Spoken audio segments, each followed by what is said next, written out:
ఇప్పుడెప్పుడా అని ఎదురు చూస్తున్న రైతు రుణమాఫీ స్కీమ్ అమలుకు ముహూర్తం ఖరారైంది. బ్యాంకుల నుంచి తీసుకున్న రుణాన్ని సర్కార్ ఎప్పుడు మాఫీ చేస్తుందా అని ఎదురు చూస్తున్న రైతులు రేపటి వరకు వేచి చూస్తే చాలు. ఎన్నికల వేళ ఇచ్చిన కాంగ్రెస్ హామీని రేపు అమలు చేయనుంది. 2 లక్షల రూపాయల రైతు మాఫీ చేస్తామని హామీ ఇచ్చిన సర్కార్ తొలి విడతలో రేపు ₹1,00,000 మాఫీ చేయనుంది.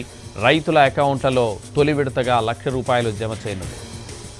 అర్హులైన రైతులకు తెల్ల రేషన్ కార్డు లేకున్నా రుణమాఫీ చేయనుంది తెలంగాణ ప్రభుత్వం. పంట రుణాల మాఫీ ప్రక్రియను రేపు ప్రారంభించనున్న రేవంత్ సర్కార్ రేపు సాయంత్రం 4 గంటల్లోగా తొలి విడతగా ₹1,00,000 రైతుల ఖాతాల్లో జమ చేయనుంది. ఆగస్టు 15లోగా రుణమాఫీ ఖచ్చితంగా అమలు చేసి తీరతామని పదే ప్రకటించిన తెలంగాణ సర్కార్ మిగతా ₹1,00,000 ఆగస్టులో రైతుల ఖాతాల్లో వేయనుంది.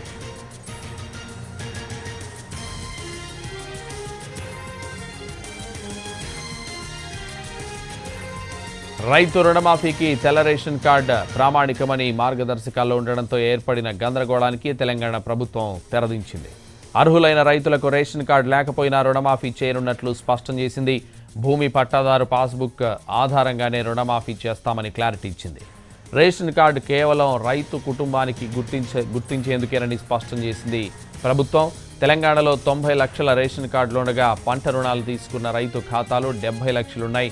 అయితే రేషన్ కార్డులు లేని 6,36,000 మందికి రుణాలు తీసుకున్నారు. వారికి కూడా రుణమాఫీ వర్తిస్తుందని ప్రభుత్వం స్పష్టం చేసింది. అర్హులైన రైతుకు గరిష్టంగా 2 లక్షల రుణమాఫీ చేయనుంది ప్రభుత్వం. 2018 డిసెంబర్ 12 నుంచి 2023 డిసెంబర్ 9 వరకు తీసుకున్న పంట రుణాలు, స్వల్పకాలిక బకాయిలకు ఈ రుణమాఫీ పథకం వర్తించనుంది.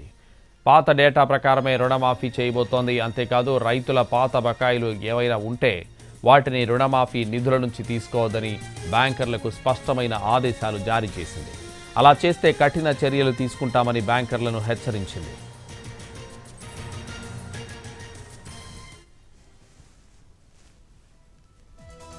రుణమాఫీ అమలుకు ముందుగా రేపు ఉదయం జిల్లా బ్యాంకర్లతో కలెక్టర్లు సమావేశం నిర్వహించనున్నారు. రుణమాఫీ కోసం ప్రభుత్వం విడుదల చేసే నిధులను పంట రుణాల మాఫీకి వాడాలి. రైతు వ్యక్తిగత ఇతర రుణాల మాఫీకి వినియోగించొద్దని బ్యాంకర్లకు సూచించనున్నారు కలెక్టర్లు. నిబంధనలకు విరుద్ధంగా వ్యవహరిస్తే కఠిన చర్యలు తీసుకుంటామని హెచ్చరించనున్నారు. రుణమాఫీతో లబ్ధి పొందే రైతులతో రైతు వేదికల వద్ద సంబరాలు నిర్వహిస్తారు. ఈ వేడుకలకు మంత్రులు, ఎమ్మెల్యేలు, ఎమ్మెల్సీలు, ప్రజాప్రతినిధులు హాజరు కానున్నారు.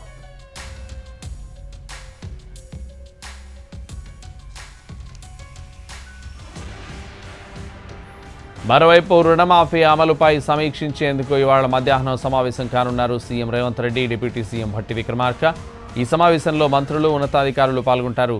రుణమాఫీని పక్కాగా అమలు చేయాల్సిన బాధ్యత జిల్లాల కలెక్టర్లదే అని ఇప్పటికే స్పష్టం చేసిన సీఎం రేవంత్ రెడ్డి కలెక్టర్లకు ఓ బంపర్ ఆఫర్ కూడా ఇచ్చారు.